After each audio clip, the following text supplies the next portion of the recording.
आपने सुना होगा कि उत्तर प्रदेश के बलरामपुर में एक सूफी मौलवी ने लगभग 4000 हिंदू महिलाओं को धर्मांतरण करा दिया। लव जिहाद या अन्य तरीकों से ये महिलाएं उनके पास लाई जाती थीं।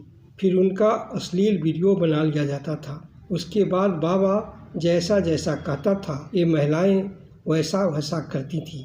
इस गिरोह के जाल में फंसने वाली अधिकांश हिंदू महिलाएं ही थीं। ये पैटर्न कोई पहली बार देखने को नहीं मिला है। 80 के दशक में अजमेर सेक्स रैकेट के समय भी यही हुआ था। वहाँ भी सूफियों का ही खेल था। पहले स्कूल की एक लड़की फंसी, उसके अश्लील चित्र लिए गए, फिर वही लड़की दूसरी लड़कियों को भी लाती गई। मानो एक चेन रिएक्शन शुरू हो गया। धीरे धीरे उन छात्राओं की बहन, भाभी और यहाँ तक कि माँ भी जाल में फंसती चली गई। लव जिहाद के तहत किए जा रहे धर्मांतरण से लोगों को जागरूक करने के लिए द केरला स्टोरी नामक एक फिल्म भी आई, जिसमें केरला की 3 लड़कियां लव जिहाद का शिकार होकर मुसलमान बन जाती हैं और ISI में शामिल हो जाती हैं। केरला और अजमेर जैसी घटनाएं आज भी क्यों हो रही है? कोई भी दिन ऐसा नहीं जाता जब देश के किसी शहर में बिल्कुल उसी तरह से हिंदू लड़कियों को फंसाने की कोई घटना सामने न आए।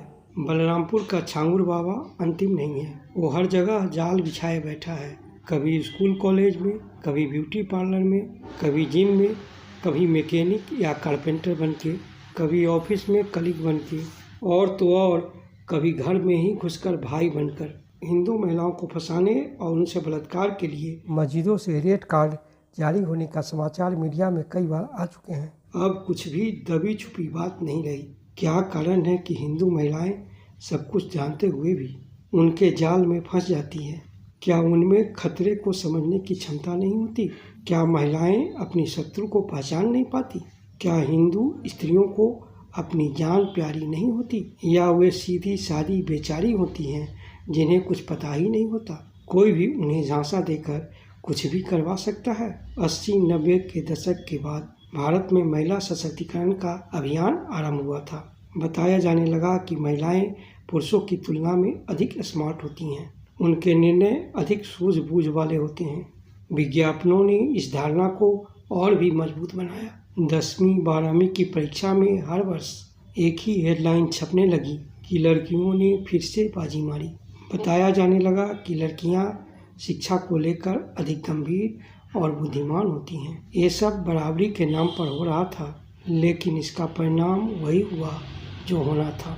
हमें स्वीकार करना होगा कि स्त्री और पुरुष समान नहीं हो सकते। जो काम पुरुष बहुत अच्छे से कर सकता है, उसे कोई महिला उतनी कुशलता से नहीं कर सकती। इसी प्रकार जिन कामों में महिलाएं अधिक योग्य होती हैं, उनमें पुरुष उनसे बराबरी नहीं कर सकते। जेनेटिक रूप से पुरुष अधिक तार्किक और महिलाएं अधिक भावनात्मक होती हैं। सोशल मीडिया से लेकर वास्तविक सामाजिक जीवन तक में जिस प्रकार के शिकारी जाल बिछाए बैठे हैं, उनमें एक भावनात्मक प्राणी के फंसने की संभावना सदैव अधिक रहती है।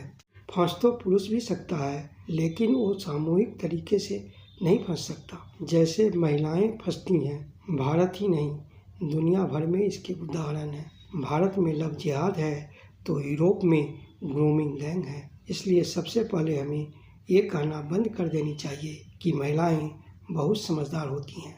महिला हो या पुरुष, समझदार वो होता है जो किसी भी खतरे को भांपकर उससे बाहर निकलने का रास्ता निकाल लेता है। पर महिलाएं इतनी मूर्ख भी तो नहीं होती। उनकी उपलब्धियों और बुद्धिमत्ता की अनगिनत उदाहरण दिए जा सकते हैं। फिर भी यदि बड़ी संख्या में महिलाएं जाल में फंस रही हैं, तो उसके कुछ कारण बहुत स्पष्ट है।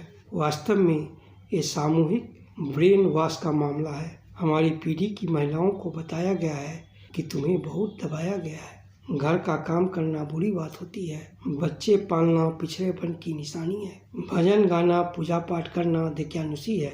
लेकिन सूफी संगीत रूहानी होता है। तुम्हें तो खुद को प्रूफ करना है। पति हो या पिता या बच्चे, सब तुम्हारी फ्रीडम में बाधक हैं। जब आपने अपने ही शुभचिंतकों को शत्रु मान लिया, तो फिर असली शत्रुओं का काम आसान हो ही जाएगा। इस दुष्प्रचार में फंसी महिलाओं का एक बड़ा वर्ग देश और दुनिया में क्या हो रहा है उससे पूरी तरह से कटा हुआ है। स्त्रियों की स्वतंत्रता आवश्यक है, लेकिन दुर्भाग्य से ये स्वतंत्रता बिना उत्तरदायित्व के आई है। महिलाओं का एक बड़ा वर्ग है जिनमें तर्क बुद्धि का बड़ा अभाव है। पहले एक सामाजिक नियंत्रण हुआ करता था। संयुक्त परिवार और पास पड़ोस की महिलाएं भी बच्चियों पर नजर रखती थी। अब सबसे कह दिया गया कि तुमसे क्या मतलब है, मैं चाहे जो करूं। परिणाम ये कि ऐसी लड़कियां लगातार जाल में फंस रही हैं। इससे बचने के लिए परिवार और समाज के रूप में कुछ उपाय आवश्यक है। परिवार के लड़के और लड़कियों को देश और दुनिया में हो रहे मजहबी षड्यंत्रों के बारे में बताएं ताकि उनमें शत्रुबोध जागृत हो। बच्चों को मजहबी समुदाय के दोस्त बनाने के खतरे से आगाह करें। बताएं कि कोई भी मजहबी व्यक्ति कभी एथिस्ट, ह्यूमैनिटेरियन, लिबरल या प्रोग्रेसिव नहीं होता। हमें नई पीढ़ी को इस समस्या से बचाने पर ध्यान देना चाहिए। उनसे सच बोलना चाहिए। उन्हें बताना चाहिए कि स्त्री और पुरुष समान नहीं होते। दोनों की अलग अलग भूमिका है। दोनों अपने अपने काम में होशियार होते हैं। दोनों के मेल से ही परिवार और समाज बनता है। स्त्री के लिए जितना जरूरी एक पुरुष है, उतना ही पुरुष के लिए एक स्त्री की आवश्यकता है।